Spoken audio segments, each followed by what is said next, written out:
শুধু একজন হজযাত্রীকে বিমানে না তোলার কারণে আল্লাহ অলৌকিকভাবে আকাশ থেকে 2 বার বিমান ফেরত পাঠাইছে।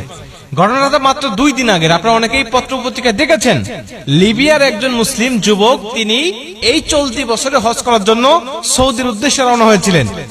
উনি যখন ইমিগ্রেশন পাস করে, বোর্ডিং পাস করে যখন তিনি চলে আসছেন বিমানে উঠবেন, সর্বশেষ যাত্রী তিনি বিমানে ওঠার জন্য, উনি যখন উঠবেন তখন সিকিউরিটি গার্ড তাকে বলছেন যে আপনার পাসপোর্ট জনিত সিকিউরিটি ইস্যু রয়েছে, এর কারণে আপনি বিমানে উঠতে পারবেন না, আপনার হজে যাওয়া হবে না। উনি বলছেন যে আমাকে যখন বাধা দিল আমার মধ্যে কোনো হতাশা কাজ করতেছিল না, কারণ আমার মধ্যে প্রবল ইচ্ছা আর আগ্রহ ছিল যে আল্লাহ অবশ্যই আমাকে মক্কায় নিয়ে যাবে, আমাকে হজ করার জন্য নিয়ে যাবে। সিকিউরিটি গার্ডের আমাকে সান্ত্বনা দিতে লাগলেন, দেখেন যে আপনার সমস্যার কারণে আপনি যেতে পারবেন না, আল্লাহ বাঁচায় রাখলে আপনি আপনার সামনের বার যাবেন। তো উনি বলছেন দেখেন আমি হজ করার জন্য নিয়ত করেছি এবং বাসা থেকে বের হয়ে আসছি, নিয়ত করার দায়িত্ব আমার আর নিয়ে যাওয়ার দায়িত্ব আল্লাহ পাকের, অতএব আমি যেহেতু এখান পর্যন্ত চলে আসছি, আপনারা বিশ্বাস করেন এই বিমান যাবে না, আমাকে না নিয়ে এই বিমান যাবে না। উনি কথাটা বলতে বলতে বিমান স্টার্ট হয়ে গেছে, দরজা বন্ধ করে দিয়ে চলে গেছে। আকাশে যখন উড়ে চলে গেছে হঠাৎ বিমানের মধ্যে সমস্যা, যান্ত্রিক ত্রুটি, তখন বিমান আবার ব্যাক করছে। ব্যাক করার পরে তারা দরজা না খুলেই, পাইলট দরজা না খুলেই আবার এগুলো ঠিক করেছে। ঠিক করার পরে আবার বিমান উড়ে চলে গেছে। আবার যখন উড়ে চলে গেছে একই সমস্যা, বিমান তো অবাক, আমরা ঠিক করলাম, ভালো বিমান নিয়ে আকাশে উড়লাম, আবার ত্রুটি দেখা দিল, আবার গিয়ে ঠিক করলাম, আবার চলে আসলাম, আবার একই সমস্যা দেখা দিল। উনি বলছেন আমি দ্বিতীয়বার আল্লাহর কসম করে বলছি যে আল্লাহর কসম, ওই আমের আল মাহদি যতক্ষণ পর্যন্ত আমার বিমানে না উঠবে ততক্ষণ পর্যন্ত আমি বিমান আকাশে উড়াবো না।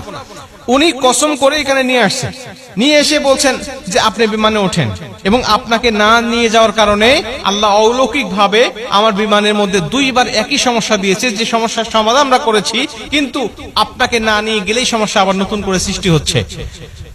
আমের আল মাহদি বলছে দেখেন আল্লাহ পাকের কাছে আমি নিয়ত করেছি, আমি হালাল টাকা দিয়ে আমি হজ করার জন্য নিয়ত করেছি, আমার পাসপোর্ট জনিত ইস্যু যেটা আপনার সমস্যার কথা বলছেন এটা আসলে সমস্যা নয়, তারপরে যদি আপনার সমস্যা ধরেছেন, আপনারা আমাকে না নিয়ে গেলে বিমান যাবে না, বা আমাকে না নিয়ে আপনারা যাবেন না, এই বিশ্বাস আমার মধ্যে আছে, এজন্য আমি কথাটা বলেছি।